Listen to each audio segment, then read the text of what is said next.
दोस्तों, हमारे जीवन में बहुत सारी घटनाएं घटती हैं और हर घटना हमें कुछ न कुछ सिखाती है। ये जरूरी नहीं कि सारी घटनाएं हमारे साथ ही घटे। कभी कभी हमें दूसरों के साथ घटित हुई घटनाओं से सीखना चाहिए। ऐसे ही एक घटना मिस्र में एक बैंक डकैती के दौरान घटी, जहां से हमें बहुत कुछ सीखने को मिलेगा। आइए देखते हैं कौन सी घटना थी वो और हमें क्या सीखने को मिलता है। मिस्र में एक बैंक में कुछ डकैत घुस गए। उनका सरदार चिल्लाते हुए बोला, सब जमीन पर लेट जाओ, कोई हिलेगा नहीं। पैसा सरकार का है, लेकिन जान आपकी है। सब जमीन पर लेट गए। दोस्तों, ये पारंपरिक तरीके से कुछ हटके था। पहले डाकू कहते थे कि हिलोगे तो मार दिए जाओगे, लेकिन इन डाकुओं ने वह तरीका तोड़ दिया और लोगों को बता दिया कि तुम्हें कुछ करने की जरूरत नहीं है, तुम सरकार नहीं हो। अब आगे एक स्त्री असभ्य तरीके से टेबल पर लेटी हुई थी। डाकू बोला, सभ्य होकर लेटो, यहाँ डाका पड़ा है, कोई छेड़छाड़ या बलात्कार नहीं हो रहा है। यह बतलाता है कि जिस काम के लिए हम जाते हैं उसी पर हमें ध्यान केंद्रित करना चाहिए, चाहे आसपास कितनी भी लुभावनी चीजें हो, उसे नजरअंदाज करना चाहिए। वह सब आपका ध्यान भटकाती है। बैंक के एक कर्मचारी ने चालाकी दिखाने की कोशिश की। डाकू ने उसके कनपट्टी पर बंदूक तानते हुए बोला, बैंक के लिए तुम एक कर्मचारी हो, लेकिन अपने परिवार के लिए तुम उनकी पूरी दुनिया हो।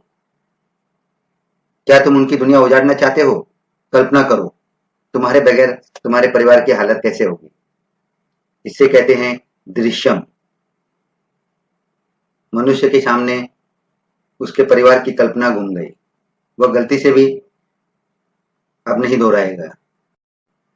एक एमबीए पास डाकू बोला, चलो मोटा मोटी गिन लेते हैं कितने पैसे हाथ लगे।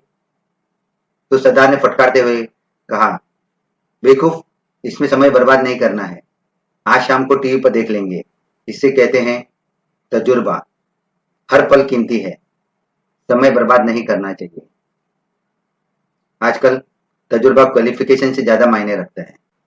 डाकुओं के जाने के बाद मैनेजर ने सुपरवाइजर से कहा, पुलिस को बुलाओ।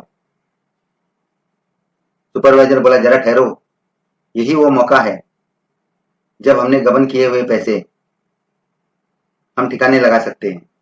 ऐसा मौका बार बार नहीं आता है। वो पैसे भी हम डाके में दिखा देंगे। इससे कहते हैं बहती गंगा में हाथ धोना। विपरीत परिस्थितियों को भी अपने अनुकूल बनाना। कुछ समय बाद सुपरवाइजर बोला, कितना अच्छा हो अगर हर साल डाका पड़े। इससे कहते हैं कुछ अलग करना। वही वही दिनचर्या लोगों को बोर कर देता है। जीवन में खुशी बहुत जरूरी है। दूसरे दिन टीवी पर खबर आई कि बैंक डकैती में 5 करोड़ लूटे गए। डाकुओं ने नोट कई कई बार गिने, लेकिन 2 करोड़ से ज्यादा नहीं निकले। वे बहुत गुस्सा हुए और बोले, हम जान जोखिम में डालकर 2 करोड़ लूटे और बैंक मैनेजर ने चुटकी बजाते ही 3 करोड़ गायब कर दिए। डाकू होने से अच्छा है पढ़ा लिखा होना। यहां से हमें शिक्षा का महत्व पता चलता है। यह बतलाता है कि शिक्षा से बढ़कर कुछ नहीं है। बैंक मैनेजर खुश हो रहा था कि शहर में जो उसने नुकसान हुआ था उसकी भरपाई हो गई थी। इससे कहते हैं मौके पर चौका। हींग लगे न फिटकरी और रंग भी आवे चोखा। डाकू जब अपने अड्डे पर पैसे गिन रहे थे तो एक डाकू दौड़ा दौड़ा आया और बोला, पुलिस की टुकड़ी ने हमें घेर लिया है। डाकुओं का सरदार बोला, मेरी लाल वाली कमीज लाओ। डाकू ने पूछा, लाल वाली क्यों? उसने कहा कि अगर मैं पुलिस से लड़ते लड़ते घायल हो जाऊं तो तुम्हें पता नहीं चलना चाहिए। इससे कहते हैं अपने दल का मनोबल बनाए रखना। कुछ भी हो जाए, मनोबल नहीं गिरना चाहिए। कुछ समय बाद दूसरा डाकू आया और बोला, हमें एक पूरी पलटन ने घेर लिया, हम चारों तरफ से गिर चुके हैं। सरदार बोला, मेरी पीली वाली पैंट ले आओ। अब मैं यह नहीं समझाऊंगा कि उसने क्यों कहा। तो दोस्तों, इस प्रकार अलग अलग घटनाएं हमें अलग अलग सीख दी जाती हैं। मुझे उम्मीद है आपको यह वीडियो पसंद आया होगा।